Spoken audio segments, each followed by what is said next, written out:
You're listening to Tattness Radio with Keith Tattness McCleary and Niles Baldwin. Never made it as a wise man. Shut up, Meg. This is Gordon Ramsay, and you're listening to Tattness Radio, because you're a fucking disgrace. You're listening to the man who always has his pecker in a headlock. You're listening to Tattness Radio. This is Randy Orton, and you're listening to Tattness Radio for some reason. You're listening to Tattness Radio, which tells me you need help. From one miserable prick to another, you're listening to Keith McCleary. Fucking dreadful. You're listening to Tattness. Who the fuck is Tattness? You're listening to Tattness Radio. What a dumpster fire your life must be. Tattness Radio. Coming soon. What is up, y'all? It's your boy Tattness, and I am back on my bullshit, as you can see. I had to fucking use that opening again. It's just because it's not even a dig at those assholes this time, or that asshole, I should say. Fuck chat. It's not even a fucking shot at them at this point. It's just I had to do it again because my girl happens to like Nickelback. So I know, pray for me, y'all. I'm about to spend the rest of my life with a Nickelback fan. Fuck's sakes. I'm just teasing, love. You know, the thing is, dig what you dig, right? I always said that. Fuck everybody else's madness. Dig what you dig. My beefs are my own. I have a personal fucking issue with that Chad dude. You know, going back to some things with friends of mine. So, that has nothing to do with my girl. She doesn't need to be, you know, taking sides or not listening to something that she enjoys just because I have a personal issue with somebody involved. That's ridiculous. But I will bust her chops every chance I get. I'm just teasing you, baby. You know, you gotta have fun with these things, man. We're gonna get to some music in a minute, starting with a song from my girl. Cross my heart, hope to die. To my lover, I'd never lie. Said be true, I swear I'll try. In the end, it's him and I. He's got his head, I'm on my mind. We got that love, the crazy kind. I am his, and he is mine. In the end, it's him and I. My 65 speeding up the PCH, a hell of a ride. They don't wanna see us make it, they just wanna divide. 2017, Bonnie and Clyde. Wouldn't see the point of living on if one of us died. Yeah, got that kind of style everybody try to rip off. YSL dress under when she take the mink off. Silk on her body, pull it down and watch it slip off. Ever catch me cheating, she would try to cut my crazy, but I love her, I could never run from her. Hit it, no rubber, never would, no one touch her. Swear we drive each other mad, she be so stubborn. But what the fuck is love with no pain, no suffer? Incense, this shit it gets dense. She knows when I'm out, I feel like she could just sense. If I had $1 million, it was down to 10 cents. She be down for whatever, never gotta convince, you know. Hope to die, to my lover, I'd never lie. I love you, Said baby. be true, I swear I'll try. In the end, it's him and I. He's got his head, I'm on my mind. We got that love, the crazy kind. I am his, and he is mine. In the end, it's him and I. Him and I.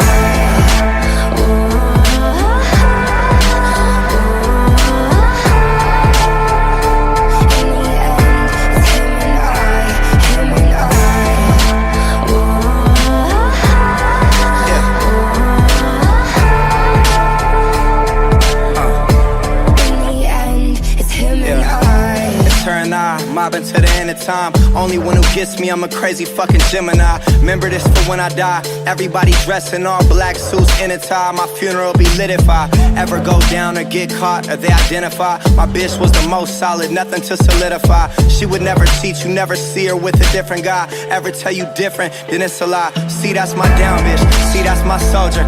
She keep that thing. If anyone goes there, we're calm and collected. She keeps her composure, and she gon' ride for me until this thing over. We do drugs together, fuck up clubs together, and we both go crazy if we was to sever, you know. We keep mobbing, it's just me and my bitch. Fuck the world, we just gon' keep getting rich, you know. Cross my heart, hope to die. To my lover, I'd never lie. Said be true, I swear I'll try. In the end, it's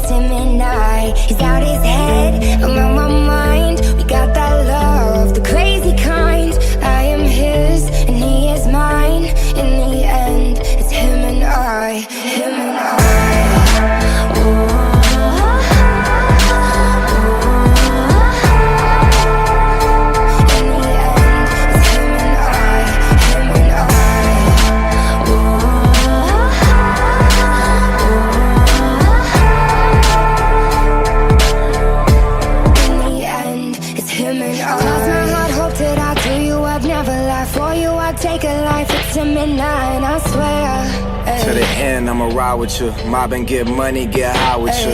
Yeah. Cross my heart, hope to die. This is how I to die. You can confide in me. There's none to hide, and I swear. Stay solid, never lie to you. Swear most likely I'ma die with you. Cross my heart, hope to die. To my lover, I'd never lie. Said be true, I swear I'll try. In the end, it's him and I. He's got his head, I'm on my mind. We got that love, the crazy kind. I am his, and he is mine. In the end, it's him and I. Him and I. Oh.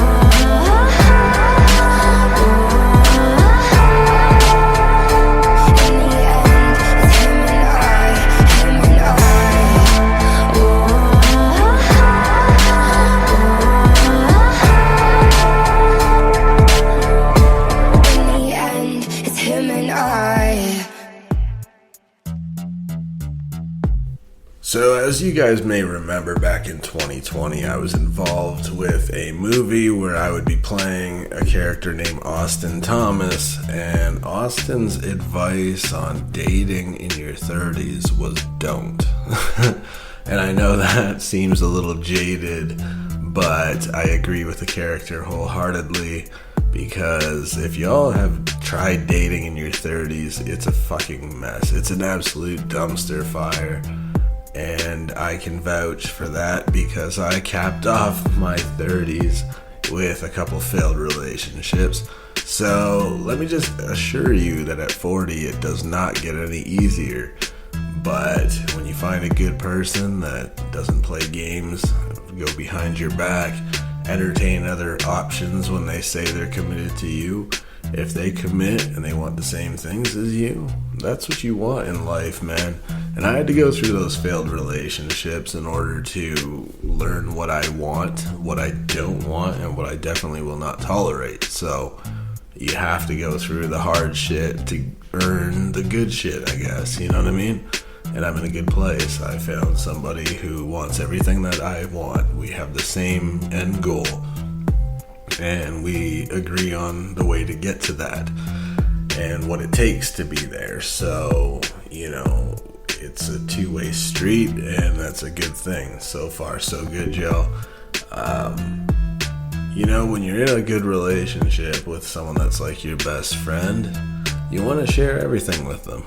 This is not my strongest segue here, but bear with me.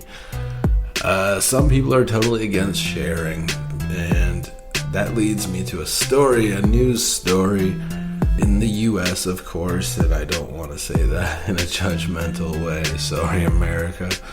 But does anybody know what the fuck? Like, US, man, what is going on over there? Somebody needs to check in on y'all because it's getting out of hand. There's a news story that a man in Kentucky shot his roommate because he ate the last Hot Pocket. Are you fucking... Okay, hear me out. Y'all know your boy has a tendency to get higher than gas prices, but I don't think I'd get that dramatic about someone eating the last of my food, no matter how bad my munchies might be. I might shoot a motherfucker for trying to make me eat a Hot Pocket. Those things are fucking disgusting, bro. But we're gonna get to some music. I don't know. Kentucky, man. Sort it out. Clean it up. Fucking, let's get to some music, and I'll be right back with you.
Tattness Radio Throwback.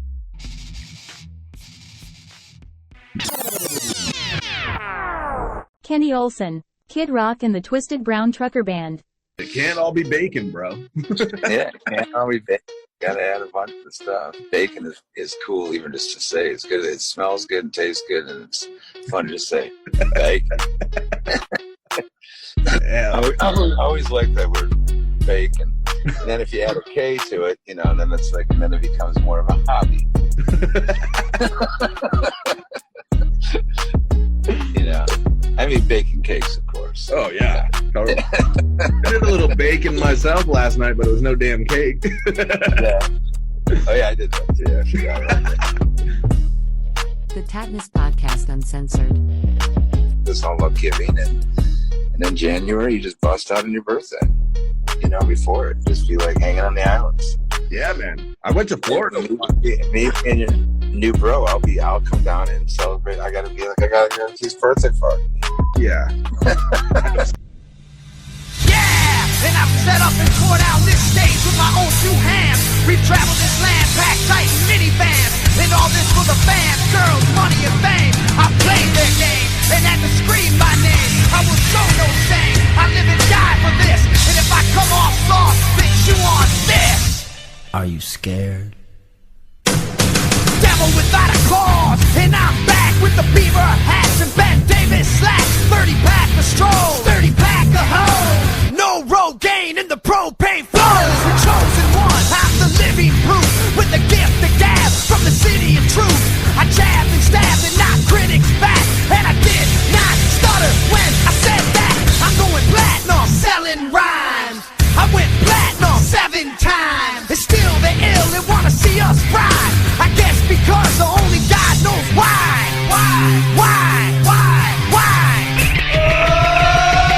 They call me cowboy, I'm the singer in black. So throw a finger in the air, let me see where you're at. Say, hey, hey. Let me hear where you're at. Say, hey, hey. I'm giving it back, so say, hey, hey. Show me some metal and say, hey, hey, hey, hey. Fuck all y'all. I like the AC/DC and ZZ Top.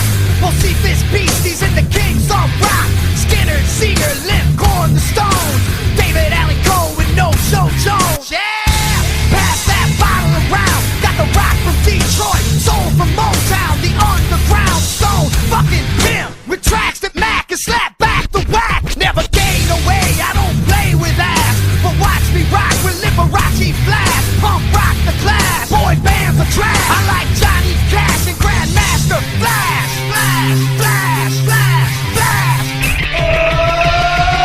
They call me cowboy, I'm the singer in black. So throw a finger in the air, let me see where you're at. Say, hey, hey. Let me hear where you're at. Say, hey, hey. I'm giving it back, so say, hey, hey. Show me some metal and say, hey, hey, hey, hey. Yeah, I saw your band jumping around on stage like a bunch of wounded ducks. When you gonna learn, sucker? You just can't fuck with.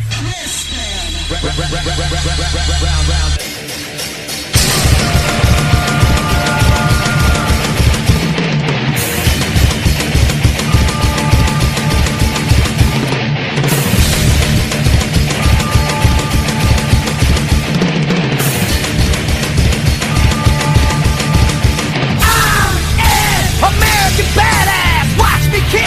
You can roll with rock or you can suck my dick.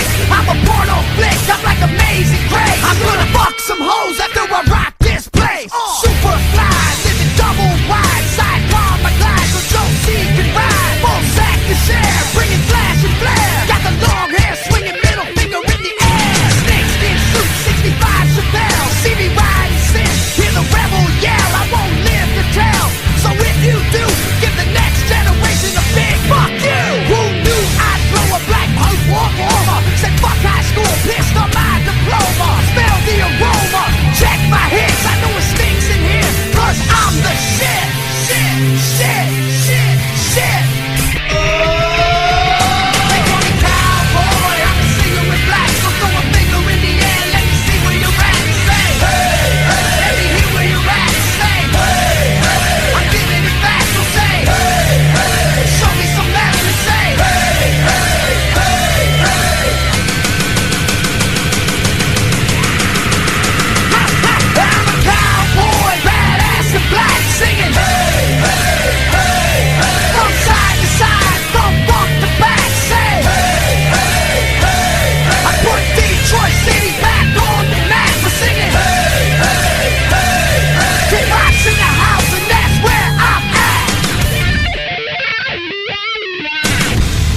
easily one of the coolest moments in my career, meeting Kenny Olson and becoming total bros with him after, you know, like I was telling him, Woodstock 99, I was sitting in a basement watching him shred, and now we're boys. It's fucking weird. My life is bizarre. I love it. I wouldn't fucking change a thing. Off air, somebody had asked me about the movie and the Austin Thomas character, and said, you know, because you basically are that character, you have to be, you know, you say that you value some of the character's traits and you kind of are that character, agree with that character in many ways.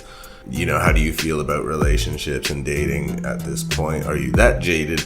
And here's the thing, to answer that question, and it's a great question, my whole point was, and I'll tell you guys on air because I think it's important for people to hear this. To me, a big red flag is when someone says shit like, fucking the internet is what causes relationships to end because people are so easily replaced.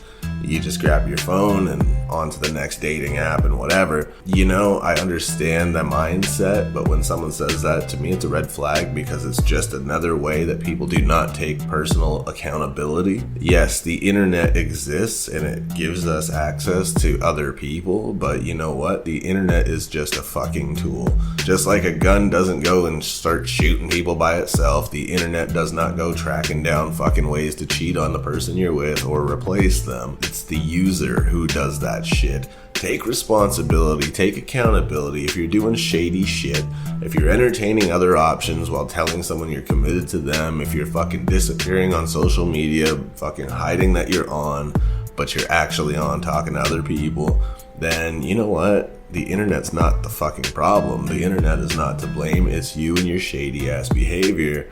And just own it. Just own it. Take responsibility, people. And that's why dating is so fucking hard. It's not the internet. It's not anything but people's shitty behavior. People don't know how to act right. So I that's my fucking take on it, man. I feel like, you know, if anyone blames the internet for their fucking cheating and their shady behavior, that's like, avoid them like the fucking plague, because they obviously take no responsibility for the things they do wrong. And I think that sucks. So I think that's what's killing relationships. That's what's making relationships so hard. People don't want to commit. People want to play the field. They want to fucking get that attention. They want to feel like everybody wants them. So they don't know a good person when they see one. They don't give a shit. They'll get somebody that would treat them like fucking absolute gold, but they still need to know that other people fucking want them. And it's ego driven. And I think that kind of shit is what kills relationships. Not the internet, not fucking, you know, all this other crap. It's literally the behavior of the individuals. And let's be real, it's 2023. Most people use dating apps and shit to find people, because who has the fucking time to go out actively seeking people and assuming they're single? It just eliminates the guesswork. And what do you think you're going to attract if you go to a bar to pick somebody up? I mean, come on now. So everybody uses fucking dating apps, but here's the biggest red flag, okay? If you start getting involved with somebody, they say they're committed to you, but they don't delete their fucking profile on their dating app, they are not committed to you, bro. They are obviously fucking still unsure and keeping themselves out there, entertaining other options. And when you see that they're on that app fucking actively when you're supposed to be committed to the person, just run, dude. Just call the whole thing off. Throw the whole person out and start again. Just go, dude, because that's the shadiest shit. People play these games.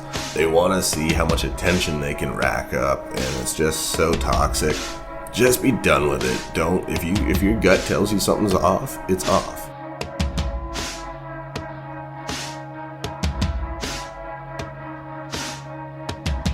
She's sticking needles in her skin.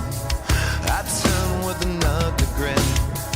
Her canvas doesn't leave a lot to fantasy, but her peace of mind can't stay inside the lines. It's so confusing, the methods that she's using. She knows she shouldn't leave a mark that I can see.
So a fan emailed and said, hey, you talk about relationships and whatever on the air quite a bit on your old show and on the radio show. So, quick question for you. I need some advice. My boyfriend is in college, and sometimes at night he tells me he's going to bed, and then he shuts off his active status on Messenger. Is that a red flag? First and foremost, I don't know when the fuck I became a relationship therapist. I'm certainly no expert at this point. I've just been through enough bad relationships, bad situations, bad experiences that I know what I want. I know exactly what I want. I know exactly what I don't want. I know what I will not tolerate. And I just know when to pull the plug and walk away, swallow your pride and say it's not for me. I fucked up. My judgment was poor. And this is not for real. This is not forever. And move on. I have no patience for games or whatever. So to answer your question from my experience, yeah, that could be a red flag. But the thing is, it's a matter of what shade of red is that flag. Is it so red that it would get shot at in Crips neighborhoods, or is it just slightly red? So what do I mean by that? What I mean is it could be a red flag. Maybe they're entertaining other options and they don't want to be bothered by you, so they want you to think they're passed out, shut off their active status on social media so they can be on in peace without fucking having to talk to your ass and entertain other options. And if that's the case, run far, fucking run fast. Trust me, that shit concerns me too, and I know people do it. But the other side to that, what I mean by a slightly not so red flag, maybe it's, reddish, but maybe it's just the person needs a little space, and as much as they appreciate and love talking to you, they might just have shit they want to do. Maybe they got some friends they just want to be able to talk to without feeling obligated to talk to you, and that's okay. But where the reddish part of that flag comes in is that they should be able to tell you that. They should be able to communicate that with you and not fear any repercussions or hurt feelings. So if that's the case, maybe, and I'm not putting this on you, but maybe, if they feel that way, find out why they don't feel like they can be upfront and honest with you and communicate with you, because that in itself could be a red flag. That could mean you're partly a red flag if you react to things in such a way that they don't feel confident they can talk to you comfortably and be open with you. So, sometimes it takes two, right? And if they're just making assumptions that you're not going to like hearing that and they don't want to communicate that, that's fucked up. But if, in the past you maybe reacted to things a little harshly or something that maybe spooked them, that's kind of on you. So something to work on both sides, I think. So yes, it is kind of a red flag because it would have me concerned, and trust me, it does concern me when people do that. But I try not to assume the worst. But the thing is, at my stage in life, I can't be giving y'all advice like this, because at my stage in life, I'm at a point, because of my experiences, my personal shit, getting my attention is one thing, keeping my attention is a completely fucking different beast of a different nature, because I do not tolerate games, and if I feel like anything is a sign that somebody's pulling the same shit someone else has with me in the past, I just cut ties. Fuck it. I withdraw myself. I back right off. And any interest that I had is now pretty much fucking all but gone, maybe completely gone. That's just the way I am at this point. I have to be. It's self-preservation. I don't have time to waste on getting to know people constantly starting over with new people, getting to know somebody, investing my time and energy and efforts into them, only to fucking have them decide that they're not ready to settle down and they just are in love with the idea of fucking spending their life with somebody but don't actually want that. I'm at a point where that's what I want, is I want my best friend, I want someone to spend my life with, and if that's not what you're after, don't waste my fucking time. I do not have time for games. So, keeping my attention when I see red flags is kind of impossible at this point. So, you know, I can be a bit skittish, so giving advice is probably not my department, not my wheelhouse. I don't think I would be the right person for y'all to come to for advice, even though you constantly do. I appreciate that you value my opinion, but just remember, it is just that. It's just my opinion from my experiences. You may have a completely different experience and maybe feel a completely different way, and that is totally okay. At the end of the day, go with your gut, not with my opinion, because I'm not in your shoes. I'm not in your situation. I'm not there to read the signs, the body language of the individuals and see the behaviors. You're pitching them to me from your perspective, and that's gonna probably be different than my perspective at times. Maybe I'll view what you're seeing and say, well, I take it this way, and you're taking it that way because you're emotionally invested, and that's totally understandable as well. So I love to be there for my fans and give advice when I can, but let me assure you, I am no fucking relationship guru. I am still in it trying to figure it out as well. So, you know, guys, give yourselves a little more of a fighting chance than just taking my word for everything and trusting my opinions, because I don't know that I'm the expert. I just am a dude that can tell you from my experience what I would feel, and you can take it from there, see if it speaks to you. Always go with your gut at the end of the day. That's all I can say. Let's get to some more music, man, and I hope things work out for you guys, man. Oh, the spotlight is not for me. I close my eyes and imagine I'm home. I miss the days when life was simple. What if I never tried to follow that rainbow in search of the pot of gold?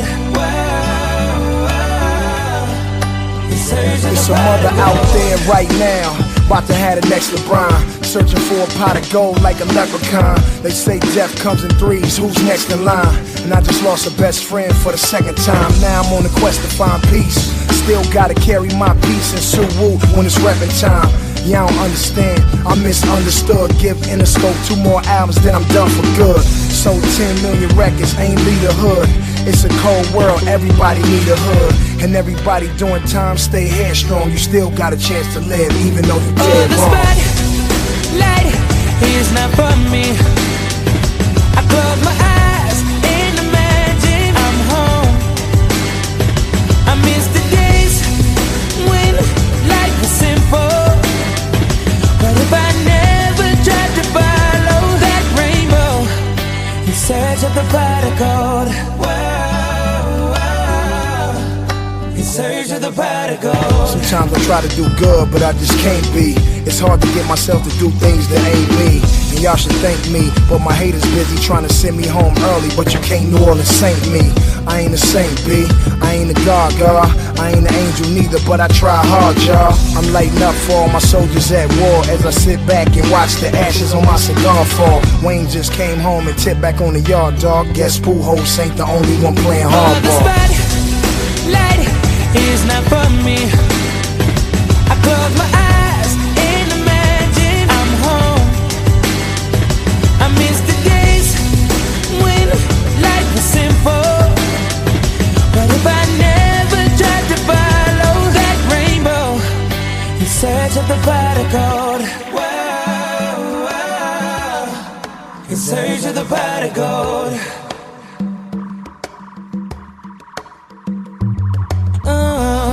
See, the thing about all of us is we never know just what we want. Oh, the spotlight is not for me. No, it ain't. I close my eyes and imagine I'm home.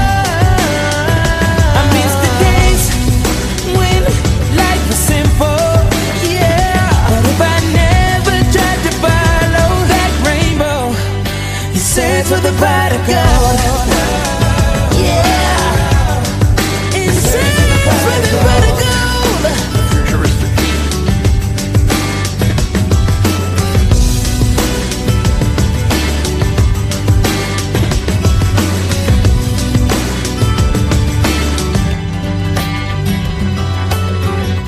listening to Tattness Radio. So before I wrap this bitch up, I just wanted to say that I appreciate you guys coming to me for advice. Please do keep the emails coming. I love hearing from you guys. tattnessradio@gmail.com or tattnessradioofficial@gmail.com. Either one works. I will get back to you guys every chance I get. And like I was saying, in terms of the whole relationship thing, always trust your gut. Don't jump to conclusions, but if something feels like it's not for you, it's not. If somebody treats you like maybe you're not for them, you're not. Just make the decision for them. If they want to keep their options open, remove yourself as an option and make it easier for them and for you, because nobody deserves to have their time wasted. We only get one go around this ball of dirt and then we're gone. Time is not something we can get back, so don't waste it on anybody that is not giving you their best. You know what I mean? Don't waste your time, don't waste anyone else's. Respect each other's time, be honest with each other, and everything will be great. So, you guys, man, you're always reaching out. I love you for it. You guys are always so supportive. You dig the show, and you just show mad love. I want to give the same back to you guys. So, I'm at a point where I don't always have a whole hell of a lot to say these days because NDAs stop me from talking about what I'm working on and stupid shit like that. And, in my personal life, there's not a whole hell of a lot going on except for finding somebody great. So, yeah, I tend to talk about that because it's what I've got going on. And sorry if that bothers some people, I'm sure it will, and that's, totally fucking understandable. But, hey man, this is what we do. We talk about what's going on in our lives on this show, and that's currently what's going on in mine. And whether you find it all that exciting or not, some people are obviously benefiting from it. They're getting fucking advice and kind of feeling like they're in the same boat that I've been in, and if I can help people, great. If that's not for you, there's other shows out there, and that's cool too.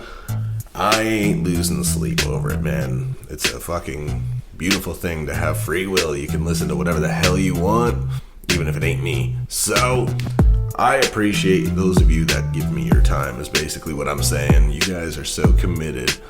I have millions of downloaders, and you're also fucking committed that this has become a part of your routine. That I appreciate that. It's such a weird feeling to know that you are part of somebody's day-to-day routine, and without you, things feel weird. That is fucking trippy. That is cool. That means you've earned that, because people respect their own time usually and don't want to give it up too freely. With so many options out there, y'all chose me. I dig it. Thank you so much. We're gonna get you some fucking uninterrupted music and then send you over to my boys and girl. Sorry, Pretty Guardian, can't forget you. Over at Nerd Cage Live, they're always doing cool shit. I think you're gonna dig one of the guests that they have on their recent show from Mortal Kombat. Let's just say that. You guys can go listen to it and figure it out. But first, here's uninterrupted music. I appreciate y'all. I love y'all. Thank you guys for coming to me, valuing my opinions, listening to what I have to say, and always being so supportive. I will catch your asses later. Take care, y'all.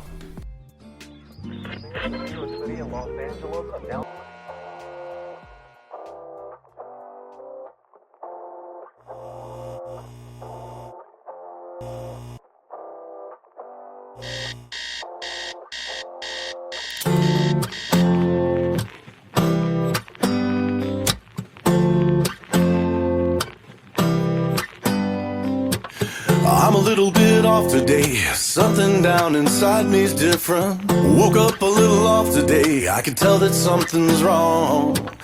I'm a little thrown off today. There's something going on inside me. I'm a little bit off today. A little bit off today.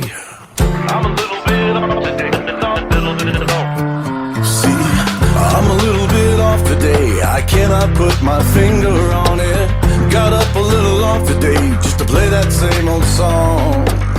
I don't really want to try today. I see nothing in my reflection. I'm a little bit dry today. I feel like I could die today. I'm a little bit off today. feel like I could die today.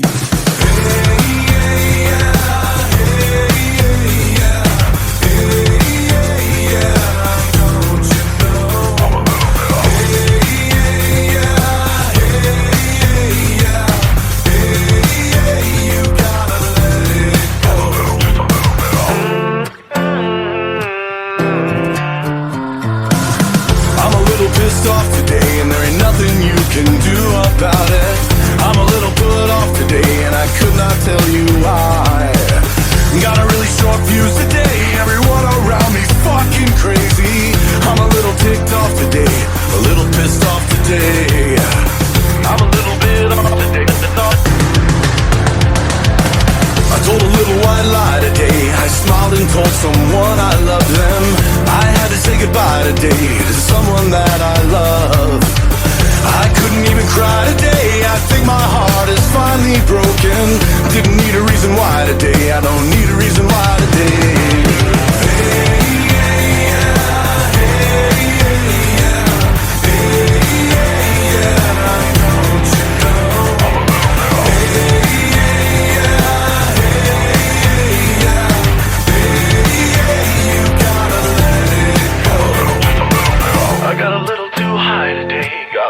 Inside a sea of madness, crashed a little bit hard today, crashed a little too hard today. Everybody sing. Hey, yeah, yeah, hey, yeah, hey, yeah, don't you know? Hey, yeah, hey, yeah, you gotta let it go.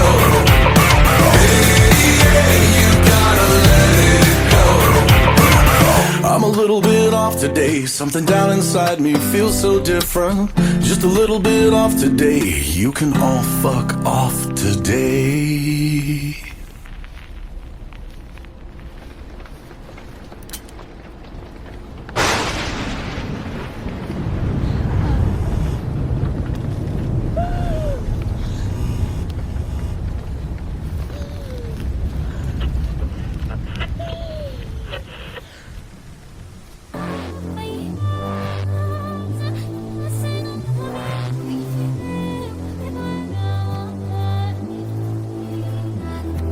Since you bought the jury, they'll call me guilty.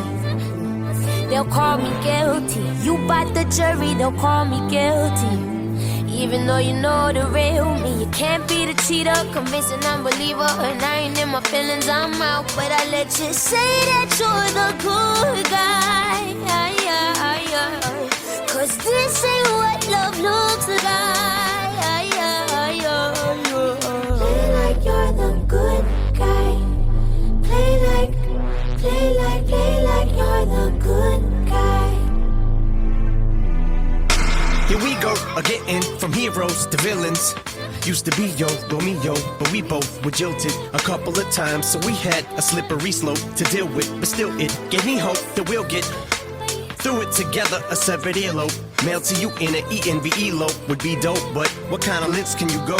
Pull a Vincent Van Gogh just to convince a damn hoe to be a housewife who outright lies. She's blackout drunk, now she's backing out my drive. I ran outside, why? She trying to act out, she's just about my size. Hit me in the mouth twice, guys. When someone you die for sticks a steak knife in your heart, do you try more? Another late night in, she stumbles through my door, lets the daylight in, and all we do is fight more.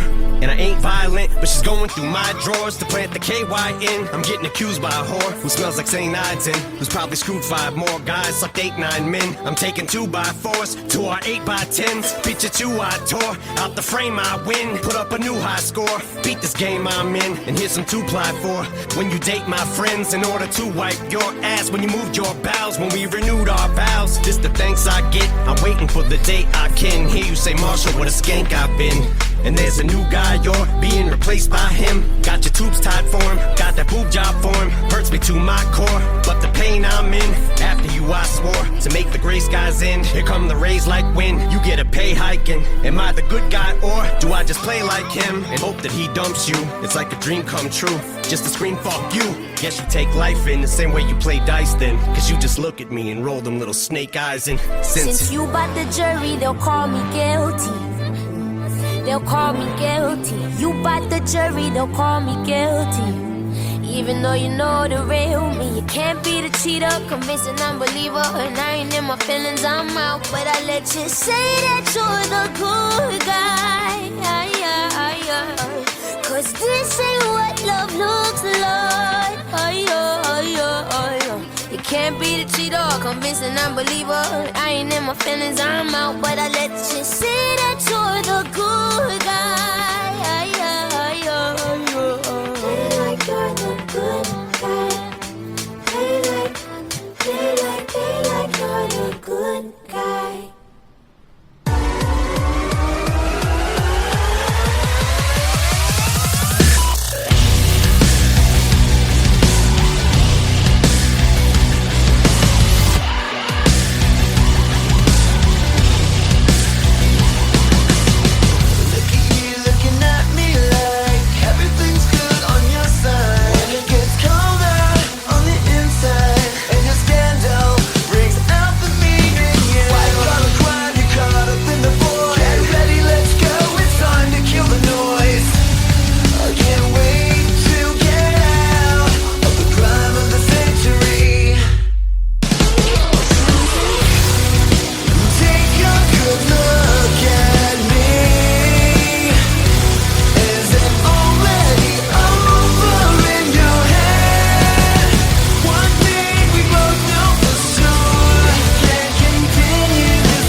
not the answer. I need to pack it in. I can't pull your heart together with just my voice alone. Those thousand shards of glass I came to meet you in. You cut the piece out of me. And as you ripped it all apart, that's when I turned to watch you. And there's a light in you in dark, I saw you turn to shadow. If you would salvage some part of you that once knew love, but I'm losing this, and I'm losing you. I'm running out of turn and run from places that you never see. Oh, I gotta save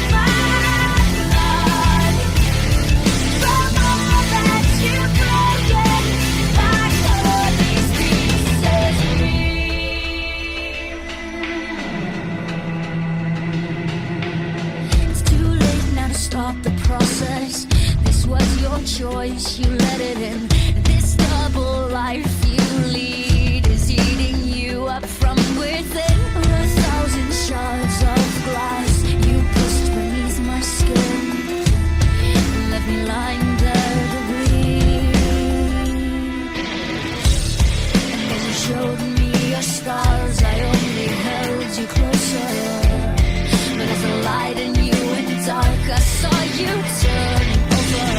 I wanted always to be there for you and close to you, but I'm losing this, and I'm losing you. I'm running out of turn and run. Some places that you never see. Oh, I've gotta save my blood from all that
Hello, this is Pretty Guardian from Nerd Cage Live, and you're listening to Nerd Cage Live right here on Tattness Radio. If you like what you hear, be sure to subscribe to us over at youtube.com/nerdcagelive. You are about to witness the strength of geek knowledge. That's right, once again you are trapped in Nerd Cage Live. I am Joe from Follow One Gaming, and today I will be giving you my top 10 movies of all time. So without further delay, let's get right into it. This is a product of the Umbrella Corporation. Our business is life itself. Some side effects may occur. You didn't think I was going to have a list without Resident Evil on it, did you? That's right, at number 10, I have Resident Evil Apocalypse. As controversial as it may be, I still think this film was truest to the game's lore. And Sienna Guillory as Jill Valentine was stunning, to say the least. Not only in her looks, but also in her mannerisms. And I know Alice isn't a staple character of the video game, but I still think Milla Jovovich was able to bring the character to life, and I really enjoy the character of Alice. I also like how Mike Epps was able to bring a comic relief that was much needed in this series, such as this clip. GTA motherfucker! Oh, yeah! 10 points! And Oded Fair as Carlos. I understand he doesn't look like Carlos in the game, but that being said, Carlos in the Resident Evil game was actually a pretty weak character.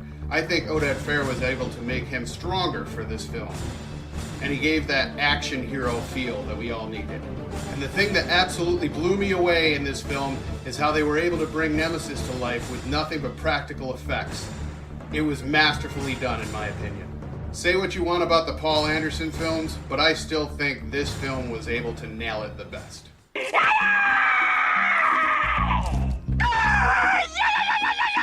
Alrighty then.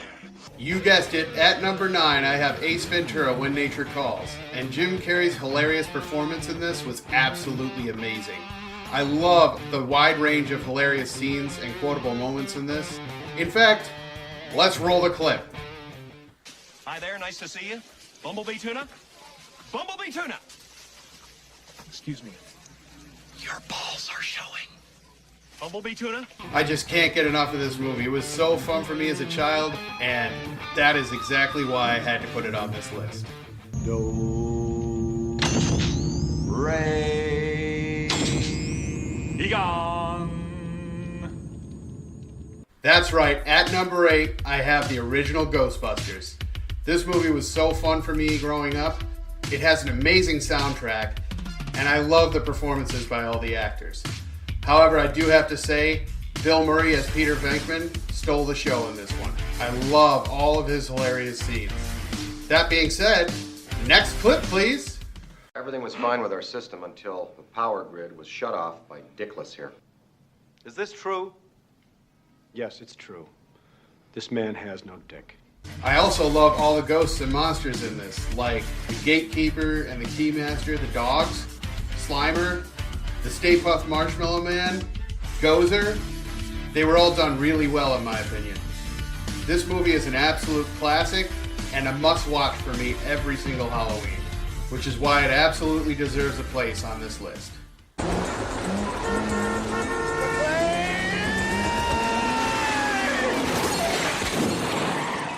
At number 7, I have Die Hard with a Vengeance. First off, I love the score of this movie. Casting Jeremy Irons as the villain, as Simon, was an awesome choice, and Bruce Willis and Sam Jackson have amazing chemistry together. But don't take my word for it, check this out. My name is Zeus. Zeus? Yeah, Zeus, as in father of Apollo, Mount Olympus. Don't fuck with me or I'll shove a lightning bolt up your ass. Zeus! This is my absolute favorite Die Hard movie of the series. It is action-packed and keeps you on the edge of your seat throughout the entire film. I also like the puzzles and riddles that gives the movie that mystery element. This film absolutely deserves its spot on this list. Well, I love when you talk dirty. Get your mad ass in this pool with me. Axel, get out of the goddamn pool! At number 6, I have Beverly Hills Cop 2. Eddie Murphy's performance as Axel Foley was fantastic, and I love Judge Reinhold and John Ashton returning in this film because the chemistry between the three actors is amazing. I love all the action and the laughs in this film, as well as the mystery of trying to find and take down Maxwell Dent. My father introduced me to this film at a young age, and it's a must-watch every year. This film absolutely deserves a place on this list. It has begun! I think we all knew this one was coming. At number 5, I have Mortal Kombat. The casting in this film was outstanding, and it was amazing what they could do with just a PG-13 rating. It was amazing how they were able to expand the story in this film with nothing to go off of but character bio screens from the video game. I love all the fight scenes and action in this film, and it is my favorite video game adaptation to date. This film absolutely deserves its spot on this list. Dylan! You son of a bitch. At number 4, I have the original Predator. This is still my favorite movie in the Predator series. Something about knowing the Predator is lurking around every corner to pick off the team one by one was amazing in my experience. And Arnold Schwarzenegger as Dutch was a powerhouse in this film. That scene when you first see the Predator's face will always be a scene that stands out in my mind. In fact, let's take a look at it now. You one ugly motherfucker.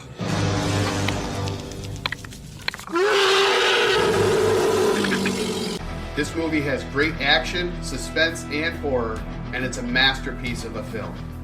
I've rewatched this a ton of times over the years, and it never loses its edge. It definitely deserves a spot on this list. Avengers!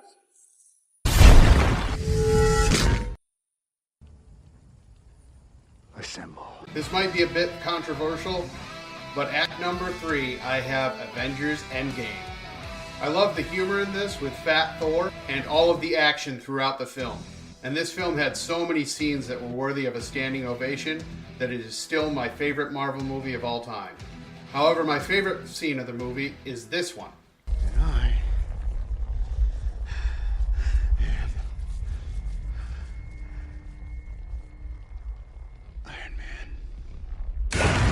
This movie was a wild ride for me from start to finish, and it definitely deserves more praise than it receives. So for those reasons, I had to put it on this list. Hey, McFly, you bojo! The bars don't work on water! Unless you've got power! At number 2, I have Back to the Future 2. This movie was an instant classic. The cast had so much chemistry together. I believe this particular movie is the best in the series. It had some great tense action scenes, comedy, drama, and mystery involved. It also had the most amount of timelines showcased in a Back to the Future movie. They went to the future, which is coincidentally now our past. They went back to 1955, and they even went to an alternate timeline of 1985. And I love the scene where Marty stands up for his son. Let's take a look. Stay down and shut up. The answer's no, Griff. No? Yeah, what are you, deaf and stupid? I said no. This movie is so all-encompassing and such a classic that I had to put it in this spot on this list. Hasta la vista, baby.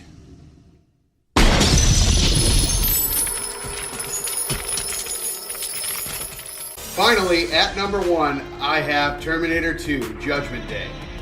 This movie was one of the best sequels of all time. It's the best Terminator movie in the series, and it's my favorite movie of all time, hands down. Arnold Schwarzenegger returning as the Terminator to save John rather than terminate Sarah was a masterful decision in my opinion. This movie is action-packed from start to finish, and it has some of the greatest one-liners of any movie to date. Let's take a look at one now. Come with me if you want to live. The story in this movie is amazing. I love the father-son dynamic between John and the Terminator. Sarah Connor is an absolute badass in this, and the special effects still hold up to this day. For all these reasons and many more, I had to make this my top movie of all time. So that's my top 10 movies. We'd love to hear yours in the comments below. So remember to like, comment, subscribe, ring that bell, and spread that shit like Skynet. So that being said, remember to enjoy life, stay safe, and keep watching great movies, Nerd Cage Nation.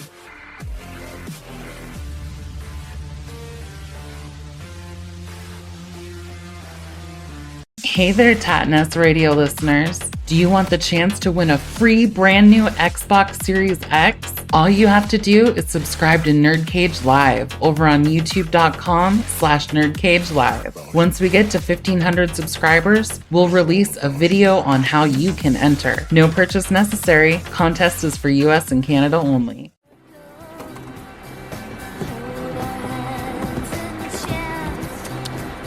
Girls, watch out for those weirdos. We are the weirdos, mister. Yo, what's good? This is Pretty Guardian, and today you are trapped in the cage with me to talk about my 10 favorite movies. So as some of you might have guessed, number 10 on my list is The Craft. This was one of my first exposures to witchy stuff, and I absolutely loved it. All of the characters are iconic. Now, at number 9 on my list is the movie The Little Mermaid. This movie is about every child's awkward sexual awakening to fish people. Okay, just me? Well, anyways, check out these biceps on King Triton. I'd be calling him daddy too. This movie came out in 1990, the same year that I was born, and to me, it's just a cherished childhood film. And on top of that, the animation is absolutely stunning. It was one of the first times where Disney had to start figuring out how to actually create animation that looked as if it was underwater, and I think it holds up as a work of art for that alone. My next movie is about everyone's favorite woke anti-work MLM girl boss babe, Kiki, from Kiki's Delivery Service. So this movie is number 8 on my list. I actually love most of Hayao Miyazaki's films. Castle in the Sky, Princess Mononoke. Howl's Moving Castle, I actually read the book before the movie came out, so I don't love that one quite as much. But Kiki's Delivery Service holds a special place in my heart. I think it's a very beautiful coming-of-age story about a witch running her own little, bread delivery business. It's actually super cute, and the animation, as always, is super charming. At number 7 on my list is the movie The Lord of the Rings. So this one, I'm going to go ahead and count all 3 in the trilogy as one film. I just think they're amazing movies. The set design, the actors playing in it, everything is just a labor of love, and it comes together in one of the most epic stories possible. To this day, I can't think of another fantasy story that is as epic and arching as this one is. I also really value a lot of Tolkien's idealism as far as pastoralism versus industrialization, and I think that it's a story that holds up today very well when we're all being crushed by the boot of these corporations that are devastating our planet. There's definitely some lessons to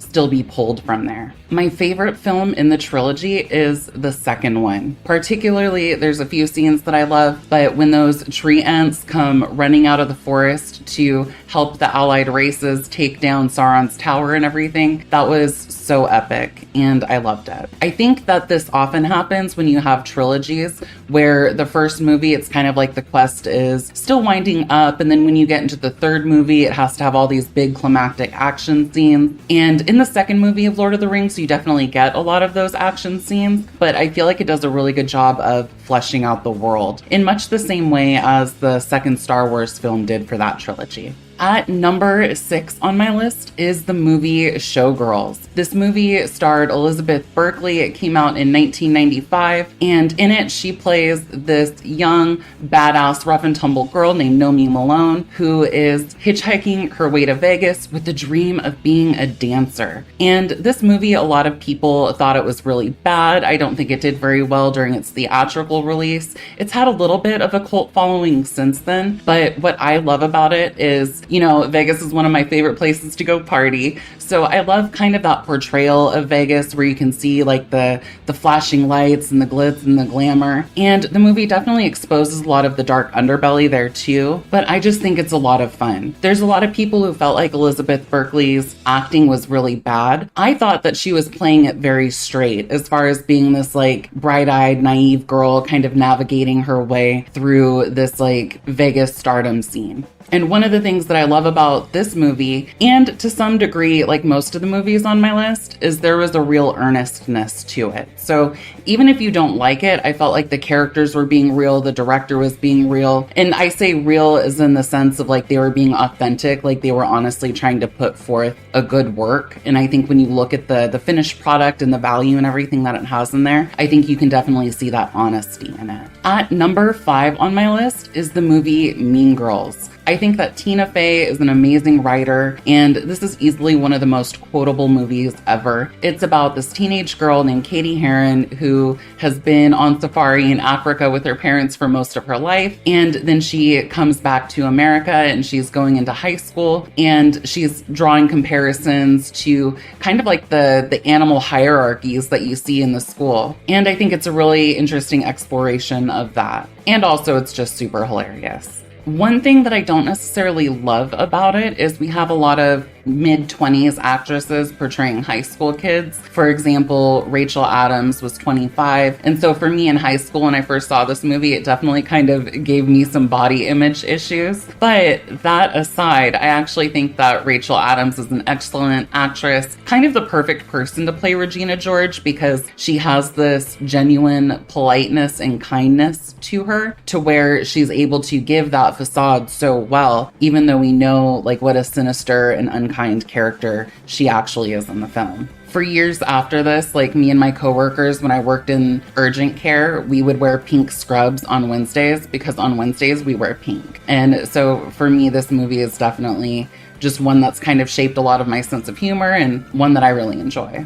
All right, really quick, we need to do a wardrobe change for this next one. Number 4 on my list is the movie Birds of Prey. So this one also has a lot of haters, but let me tell you what I love about it. First off, Margot Robbie did an excellent job. She absolutely brings Harley Quinn to life. She's an incredible actress. She's beautiful and super talented. Right now, she's working on a potential upcoming Tank Girl movie, which is also a movie that I absolutely love. And so I kind of feel like maybe she was channeling a little bit of Laura Petty in this one. And quite frankly, we got everything that I could ask for out of a good superhero movie. We had excellent action, we had great costuming, and I really just enjoyed the music and how fun it was as a show, watching Harley Quinn team up with the other Birds of Prey to, like, I don't know, basically emancipate her as her own woman separate from the Joker. Overall, just a really good movie.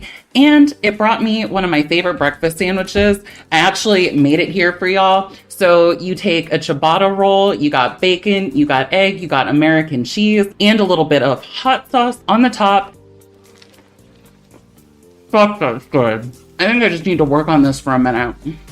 All right, we're good. At number 3 on my list is the movie Stardust. This was written by Neil Gaiman, who does such a great job with writing fantasy. In the movie Stardust, we have kind of a nerdy young man who is trying to impress this girl in his village because he wants to marry her. And so he goes over this magical wall and into this magical world to procure a fallen star for her, to show her his love. But the thing is that this girl is kind of a snotty little brat. And so along the way, he goes on this big epic adventure where he meets Clara Danes, who is the fallen star. Actually, in this world, she is now like personified as a person. And so those two kind of develop their relationship. And as he kind of like builds confidence and competency in himself, he realizes how messed up that other girl was and does not end up going with her. But we get Michelle Pfeiffer as a sexy witch, we get Robert De Niro as a sky pirate, and just lots of fun fantasy adventure in this one. So it's a beautiful story and I love it.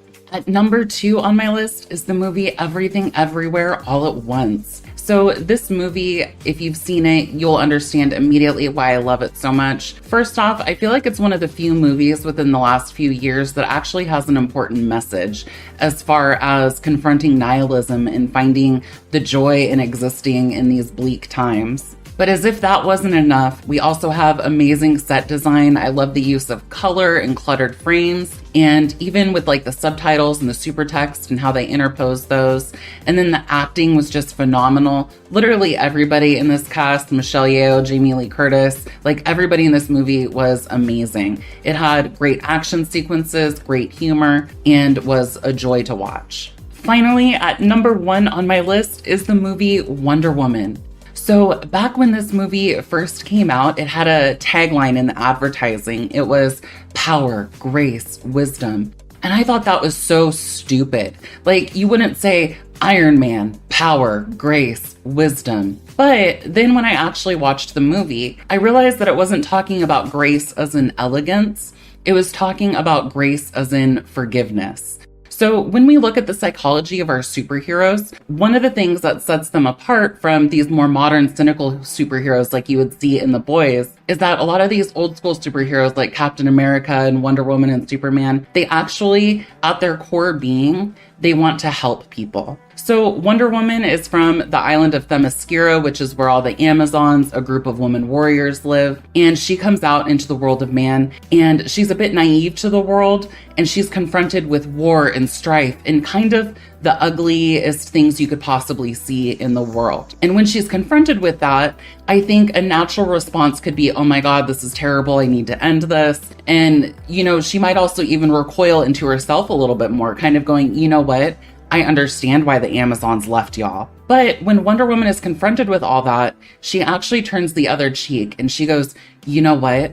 I want to help these people. To me, that's a beautiful exploration of who she is as a superhero. Aside from that, I think that there's just a lot of amazing details in this movie. For example, I love the fact that they used female athletes instead of models to play the Amazons. When I would watch them train and work out, the whole movie really just kind of made me feel strong and empowered in a way that I've never experienced in a superhero movie before this or after this.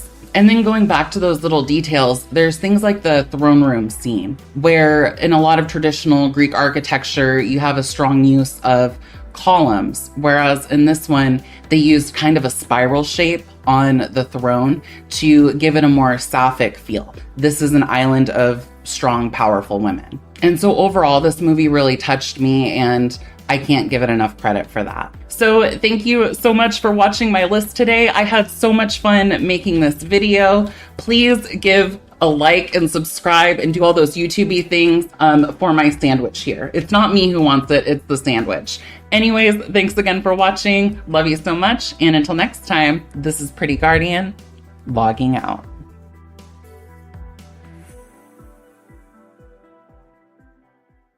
Hey there, Tattness Radio listeners. Do you want the chance to win a free brand new Xbox Series X? All you have to do is subscribe to Nerdcage Live over on youtube.com/NerdcageLive. Once we get to 1,500 subscribers, we'll release a video on how you can enter. No purchase necessary. Contest is for US and Canada only. This is Nerdcage Live! Derek! I'm in ya. Jay, why do you look like a lawyer? Because I'm going to court to see if I can sue someone for being lazy. I'm certain you can't. Who's the lazy person in question? You! You've been with Nerdcage for about 20 minutes and you haven't even written a script yet. There's a lot to process here. What would you have me do? The title of the video is Top 10 Favorite Movies. Start there, or you're fired. And now we're breaking the meta. Alright, you got it. But since you're the boss, Jay? Yeah? If I can be fired, does that imply that I'm being paid? You serious? Ask me that again, I'll tie you to a chair and subject you to every Gamera movie ever made. But I like Gamera. He is friend of all children. And made of turtle meat. Really? Why do you think this was a good idea? Making me look like an asshole when I'm a somewhat normal guy. Out of here with this shit. Well, you heard the man. Let's talk cinema. How's it going, guys? I am Derek, aka I am the one who nerds over on Twitch, and my top 10 movies was actually really hard for me to do. So what I did was I actually just kept it to what I have in my physical collection, because in reality, my movie taste is always changing and fluctuating. Also, please know that my number 10 and my number 1 are going to be in the same spot of excellence because all of these movies are just fantastic for their own reasons. And because I can gush at them at quite the length, I'm going to try and keep this down to 15 minutes or thereabouts. And without much further ado, let's begin with number 10. My number 10 spot has to go to Everything Everywhere All at Once. This movie was initially not even on my list to kind of prove my point of these movies they're kind of fluid in their ranking. But once I saw this, I realized that it's absolutely had to be on my list. And why did this movie in particular have to make my list? Well, let's get into the meat, or rather the everything bagel, and figure out what makes this movie tick. The short version is that this woman named Evelyn is slowly coming to grips with the fact that her entire life is falling apart. And so is the multiverse, and it's somehow connected to her. She has to discover things about herself, her family, and basically balance all of that with the multiverse falling apart around her. We get kung fu, we get romance, we get Pixar movie. It goes all over the board, and it does it fantastically. And this movie is so bonkers, it actually kind of teaches you how to watch it. Not to mention, there are wonderful performances by the entire cast. I mean, this is already on Maggie's top 10, so that ought to tell you that 2 out of 4, probably more in the future, are going to agree that this movie is too good to pass up. The Daniels did an amazing job. You owe it to yourself to go watch this fantastically absurd just experience. My number 9 spot has to go to Princess Mononoke from 1997. This was my first Ghibli film. I remember being so blown away by this, even as far away as daycare. I remember thinking to myself, ew, princesses, this is going to suck. It did, in fact, not suck, and by the time the credits were rolling, I was floored. Prince Ashitaka is the prince of a dying tribe. To add insult to injury, the poor guy gets himself infected with a curse that requires him to stop a war with eyes unclouded by hate. And this message is so easy to follow. My little brain at that time was able to follow along with not only a pure pacifist message, but also a really excellent environmental message, which, as I've gotten older, I recognize as being one of Ghibli's trademark themes. Ashitaka is a real pacifist, so it's really interesting to see all these people that hate each other so much, and he still finds positives and brings them out to their forefront. To even the worst character has a kind of redemption arc by the end of it. The gods themselves are like, dude, you're gonna die. And he's like, yeah, whatever, I just need to fix this. He's a really interesting character, and so are all the cast. While Ghibli has an amazing, amazing library of films, this is, with very little competition, my favorite. My number 8 spot belongs to a movie called Spring from 2014. This comes to us from the crazed minds of Justin Benson and Aaron Moorhead. This is a particularly interesting film because it's one of the more slow burn films on my list, and I believe has one of the best ending monologues I've ever personally seen in a film. The film follows a man named Evan, who's on the run from the law, and thinks to himself, you know what, I can't think of a better place to run to than Italy. We get some beautiful shots of Italy alongside this man's run, but he bumps into the beautiful Louise, who we come to find isn't a one-man woman. But that doesn't stop Evan from trying, and he kind of comes to regret that decision. This is a horror romance movie, which is kind of interesting in my opinion. But we really get to know these characters, and we also get to learn about the director's philosophies on a lot of things, how we view ourselves, even as something as simple as on a vacation. At the end of the day, I want to say this is probably... this is one of the more beautiful films on my list, for a lot of reasons. I hope you guys like it. You have to let me know if you've seen it or want to see it. My number 7 spot has to belong to Old Boy from 2003. Yes, the 2003 film from Korea, not the American version. Try not to be too shocked there, Thanos. This is, with very little competition, the best revenge film I know of. This also wins a second award for being the best manga adaptation I have ever seen. And it has that truly unforgettable oneer. Also, Old Boy is the story of Odaisu, a man who gets himself picked up and thrown into a New York-style apartment. No, but really it does kind of suck, and his life isn't really his own even when he tries to take it. He's in there for 15 years until he is one day miraculously let loose and told he needs to find the person who put him there, and he's more than happy to do so, with 15 years of vengeance built up in that belly. There is a lot that happens in this film, and it has a remarkable impact on cinema as a whole. That's not blowing smoke. Both the original dub and the English dub are absolutely a great way to watch this movie. So don't let the American version fool you into thinking you need to see it in order to understand what the hell happens in this movie. Now, be warned, there is some very graphic stuff that happens in this movie, but if you're able to hold your tongue long enough, you might be able to enjoy this flick. My number 6 spot has to go to The Matrix from 1999. This film had so much influence over Little Derek, and I wanted to be Neo so damn bad. I actually went out and got myself a trench coat during middle school, and probably put a lot of worried looks on a lot of parents. But that being said, this movie is hard to ignore in terms of its influence over pop culture of the time. I don't think I really need to go into the plot of this one because I'm willing to bet everybody here has seen it. But at the time, this was something nobody had ever seen before. At least this was like a real introduction into cyberpunk in a way that we had never seen before. So we're gonna go ahead and cut this one a little short. You can argue the other movies, but the fact of the matter is the original is definitely the best. My number 5 spot absolutely has to go to Spider-Man Into the Spider-Verse. In my mind, this is the best comic book movie that has been made. I have my reasons. Let's start with the fact that something as simple as Miles throwing a bagel at a scientist and the thwack onomatopoeia appearing over his head feels so right and very comic booky, and it's something that the live action films can't replicate. Furthermore, the actual animation tells a story as well. They actually made it to where Miles was moving a few frames slower than the other spider people to kind of signify that he was not really fitting in yet.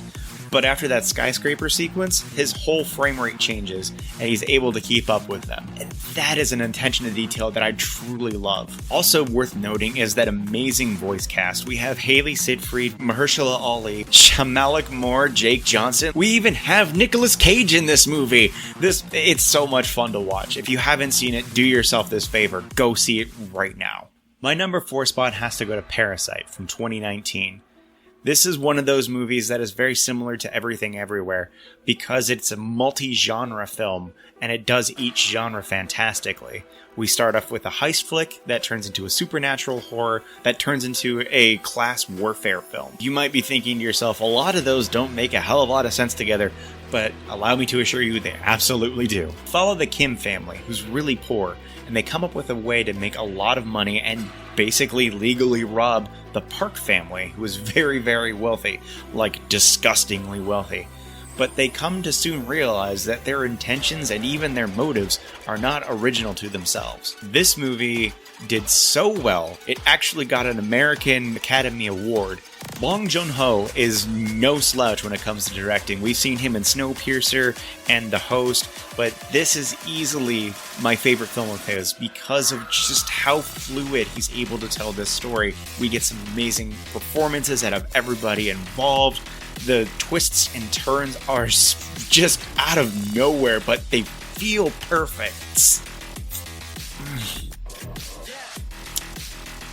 It's just a very good movie.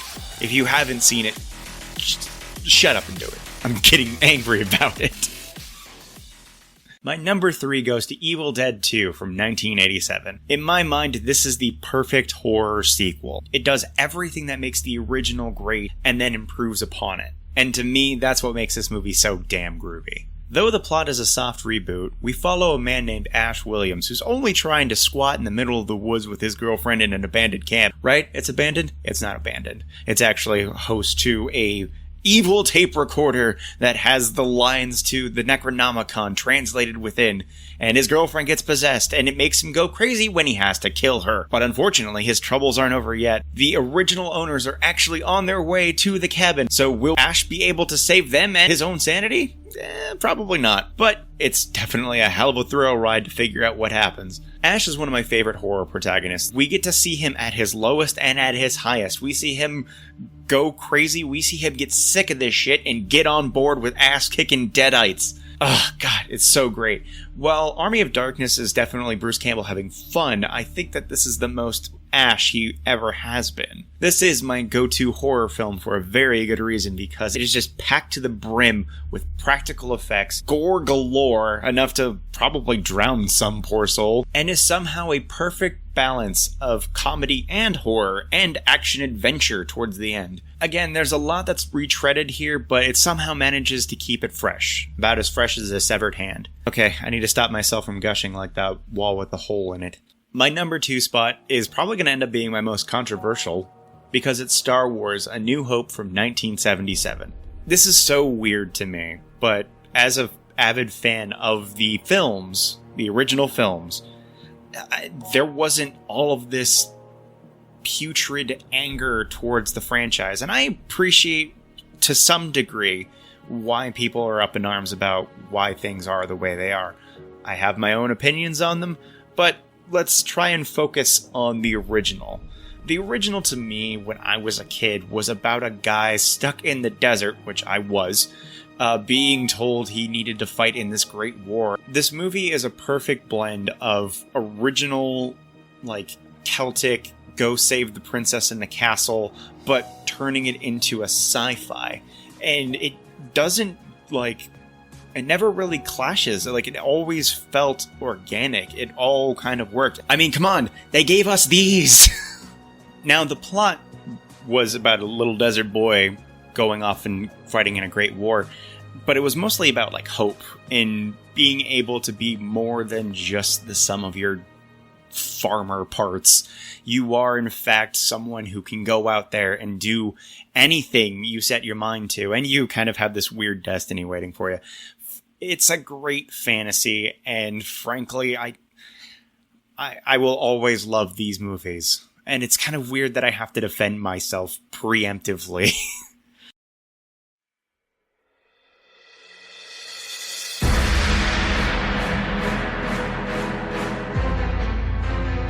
Did you have any doubt? Was there even any question that this wouldn't be number 1? If, for some reason, you're saying yes to both of those questions, hi, my name is Derek, and I make it no secret that Godzilla is my favorite film franchise ever. I'm going entirely off script here because I can do this all day, but I'll make it as brief as I can. I am including all films from the franchise, because, god damn, like, these are my comfort movies, these are my, like, intellectual, big thinky movies, and you're probably thinking to yourself, if you don't know, you're probably thinking, dude, it's just about a dude in a rubber suit knocking over buildings. And I would argue, no, actually, they are not. It depends on which movie you're watching. You can go from something as simple as an anti-nuke message, and then 3 films later, we're talking about the television boom of the 60s, and the gambling, and mafiosos. It just keeps going. Environmental messages that are just a little too wacky. It goes on. So yeah, there are the simple movies. No arguments there, but there are the movies that do have a profound message. Not to mention the craftsmanship that went into these movies. Just making those damn suits is incredible. Like, you can tear this whole damn thing apart. Okay, I need to stop gushing for a second. Hold on. Practicality, like the showmanship, the craftsmanship of making the miniatures, making the full-blown suits. That is worthy of study. There are entire library sections dedicated to just how much went into just these movies. I love these movies so damn much, I actually went out and made myself a little, like, retrospective during the pandemic. I'm even gonna go out on a limb and, well, maybe not a limb, but I am putting a target on my back to some of the community by saying I even like the Legendary films. Put the pitchforks away, put them down. I like the Legendary films because they're not as big thinky. They're actually more like Saturday morning cartoon charm. And I think that's kind of, that there definitely is an appeal to those. It does host one of the worst films, in my opinion, of the entire franchise. I still do like the Legendary films for the most part. They're kind of harmless fun. I've gone on record as saying Godzilla vs. Megalon is like the first thing I actually remember as a sentient human being. I know how silly they are, but if you actually dig into them, they are a little bit deeper than a lot of people tend to give them credit for here in the West. Okay, alright, I need to calm down. So, there you have it, folks. Thank you so much for joining me on this weird little adventure through my film preferences. Let me know what you guys thought in the comments below. I'd love to hear what your opinions are, what your top 10s are. Hit that thumb up, hit that subscribe, hit the bell, hit the thing that makes it spread like syphilis. You know what you gotta do. It's the YouTubes. And guys, really, I really do want to say thank you for listening to me for what is probably well over the usual time limit. I love these films, and I feel like even these short explanations doesn't do them enough justice. So please go see them. Go support them physically. Make sure to like Maggie's video. Make sure to like Joe's video. Make sure to like Jay's video. Make sure to sub up to Nerd Cage Live. And of course, guys, please be sure to take care of yourselves out there.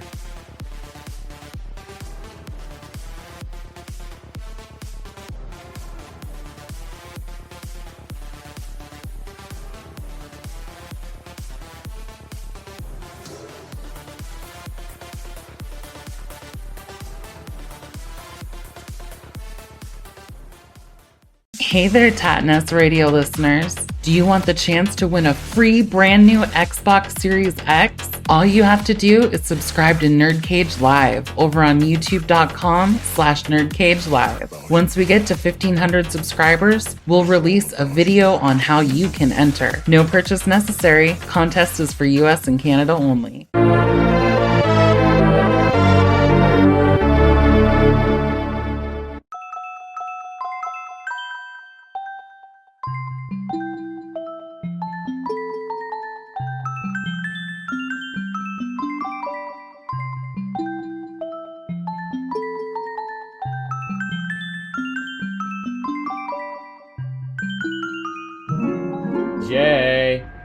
Jay!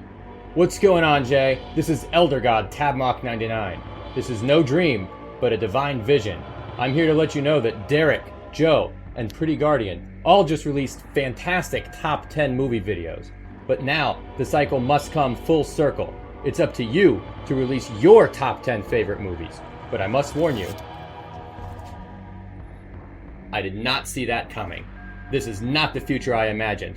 Things are already not working out as planned.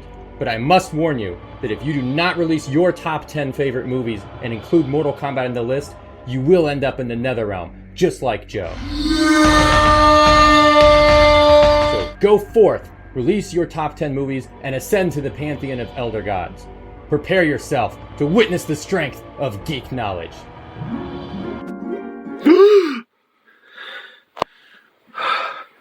Oh shit! I gotta make a top 10 video. Wait, Joe? Yeah, I'm watching you sleep. I thought you were in the Netherrealm.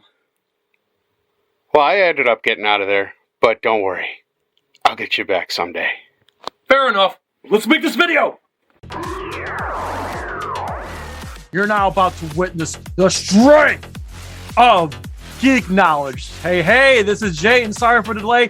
This is my top 10 favorite movies of all time. If you're new to the channel, please like, share, and subscribe. Stay a little while because you might like it here. That being said, let's get on with the countdown. At number 10, motherfucking Jackie Chan's Police Story. Listen, I was so tempted to put Rumble in the Bronx because Rumble in the Bronx was my gateway drug to Jackie Chan. When I went back and watched his movies, Police Story grabbed me by the fucking balls, man. I couldn't believe that a man could do what he did in that movie. Listen, it's so awesome seeing Jackie Chan be a badass cop and something that we all guys can relate to, trying to be a good boyfriend at the same time while trying to take down a huge drug kingpin. My God. And that fight at the end at the mall, come on, dude. And yo, roll that fucking clip.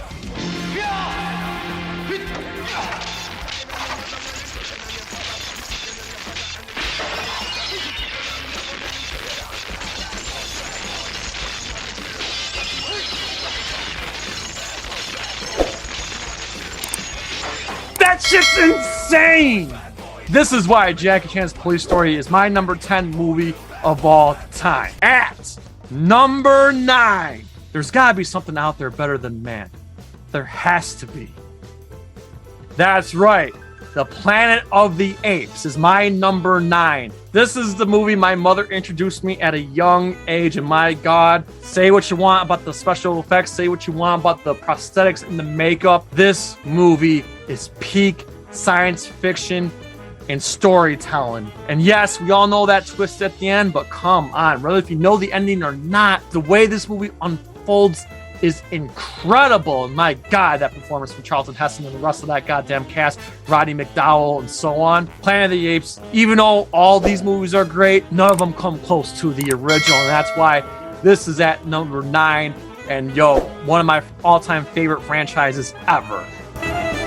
Take your sticking paws off me, you damn dirty ape! At number 8.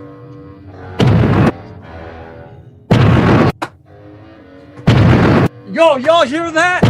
Y'all hear that? That's right. Daimajin is my number 8. Yo, listen, there's so many great kaiju flicks out there, but Daimajin is the one that made an impression on me. Oh my God, this movie, the sheer, dark, dreary atmosphere, knowing that doomsday is coming to these feudal warlords in Japan. I cannot believe that this movie came from the same studio that did the stupid Turtle. All right, shout out to Daiei, man. Daimajin is an incredible kaiju film. It's on my Mount Rushmore of kaiju films, and I'm a sucker for that dark, dreary atmosphere and that payoff at the end. My God, whether you're a kaiju fan or not, you need to get on Daimajin. Trust me, you will not regret it.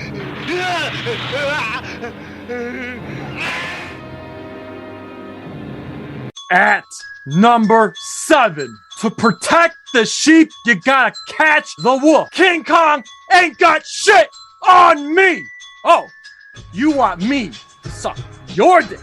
Isn't that what you just said? That's right, the best goddamn performance of the best goddamn actor to ever walk the earth, past, present, and future, Denzel Washington. My God, Training Day is at number 7. I want you to do me a favor. You better step outside right now. Breathe in the air. You are breathing the same air as the untouchable Denzel Washington. Listen, this movie, directed by Antoine Fuqua, it is reality. It's the mean streets of South Central LA. And you got Ethan Hawke training under the corrupt Denzel Washington that starts early in the morning and ends at the very end of the night. And all the shit that goes down is fucking crazy. This movie keeps you on your toes.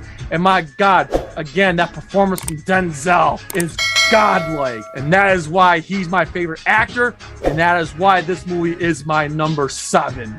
Here, put this on your head. Mess up my floor. You know this shit was just business, right? Right. At number 6. Jesus! Oh, Elder God, Tabmug 99.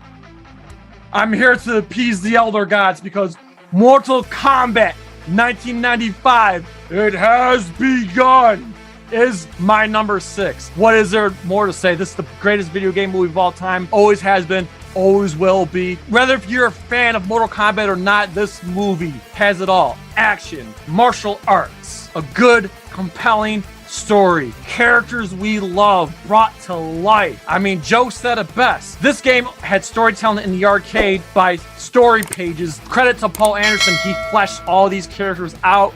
And my God, no other video game movie has come close ever since. Get down here! All right, everybody, the following 5 can go either way. This is basically my 1A, my 1B, my 1C, my 1D, and 1E. It's really hard to choose these next 5. But here we go anyway. At number 5. Hasta la vista, baby. Yes! Terminator 2 Judgment Day. Greatest action movie of all time. Greatest sequel of all time. With the greatest action star of all time, Arnold Schwarzenegger, the man that influenced me, the reason why I go to the gym. I can remember being 5, 6 years old, being outside with a plastic shotgun, with sunglasses and a leather jacket pretending to be Arnold. Yes, Arnold is everything to me, and so is this movie. I could watch this movie all the time and never get sick of it. And it's so cool seeing him as the hero. And of course, I envy John Connor because I can remember being a boy and just, we all fantasize about going on adventures with our idol. So it was really cool seeing the dynamic between John Connor and the Terminator. And my God, come on. Robert Patrick is the T-1000. Linda Hamilton kicking ass with Sarah Connor. What more is there to say? James Cameron's one of the GOATs for a reason. That's why Terminator 2 is my number 5. Hasta la vista, baby.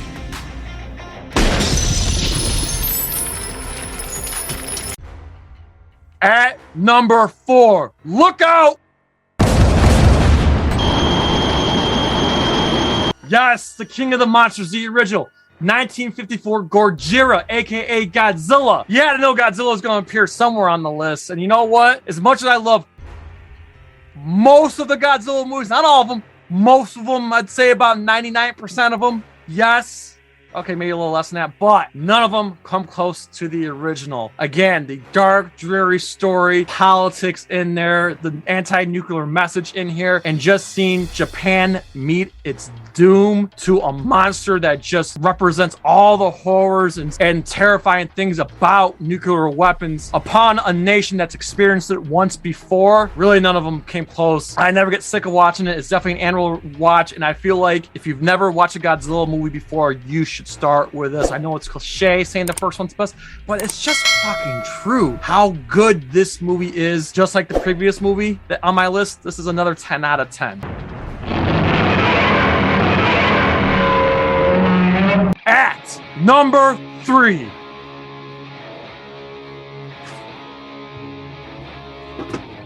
there can be only one. Yes, the original, the 1986 Highlander is my number 3. I know this movie has aged, but my God, it's so well shot. It's a perfect fantasy movie with some romance. Good guys versus bad guys. The acting, Christopher Lambert, Sean Connery, my God. And that fucking soundtrack from Queen. Come on. The Kurgan theme, Princess of the Universe, Who Wants to Live Forever, my God. This movie's so goddamn perfect. As enjoyable and as cheesy as the sequels are, come on. There only can be one, and that's the original Highlander. And my God, the Kurgan is a fucking goated villain.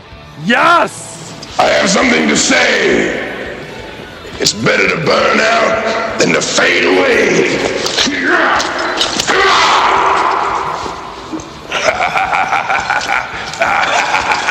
At number 2, does he look like a bitch? Pulp Fiction, yes, my number 2, another perfect 10. Quentin Tarantino at his best with a dynamite cast.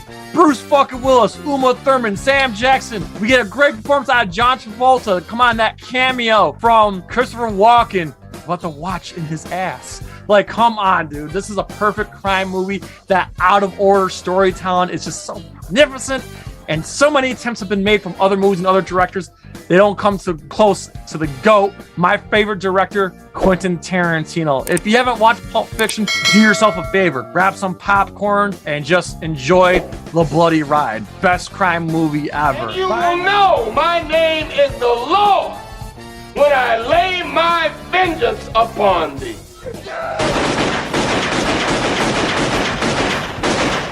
Finally, at number 1, this should come as a surprise to no one, as this is the greatest movie of all time. No cap. I don't care who you are, what your background is. Everybody can relate to this movie. Why do you fight? Because I can't sing or dance. Hey, yo. Yes, Rocky, the original, the masterpiece, the Oscar-winning picture, the greatest picture of all time with a dynamite cast. That's right, Rocky. It's the perfect movie with the perfect love story, with the perfect finale and the perfect fight at the end. I love all these characters. We root for all of them. Rocky, Adrian, Paulie, Apollo Creed. These characters matter to us. This is the greatest story ever told in American cinema, and this is why we love movies. This was my gateway drug to boxing. I'm a diehard boxing fan. This is the movie that did me in. As much as I love Sylvester Stallone, nothing's ever come close to this. And there's a reason why the franchise is still alive with Creed 3 coming out in March 2023. I really firmly believe that this franchise is not going away anytime soon. And do yourself a favor, if you have not watched this movie, you need to watch it. And if you have any negative feelings about Stallone, you can't take him serious, listen, throw that shit in the trash, because this is a movie for everybody, male, female, no matter what your background is or orientation. This movie, it's just perfect in every way imaginable. Dancing around. Hey, I don't believe it. Hey, that champ is down. Yes, he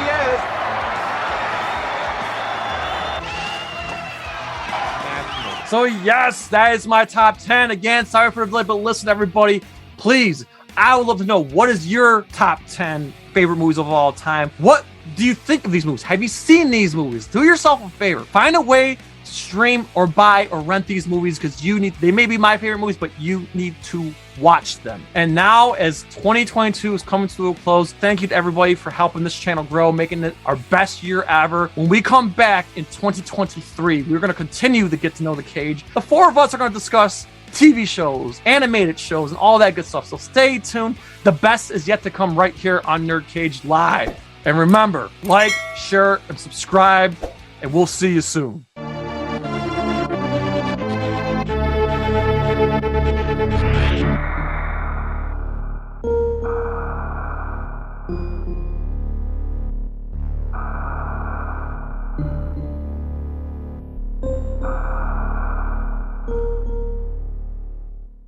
Hey there, Tattness Radio listeners. Do you want the chance to win a free brand new Xbox Series X? All you have to do is subscribe to Nerd Cage Live over on youtube.com/nerdcagelive. Once we get to 1,500 subscribers, we'll release a video on how you can enter. No purchase necessary. Contest is for US and Canada only.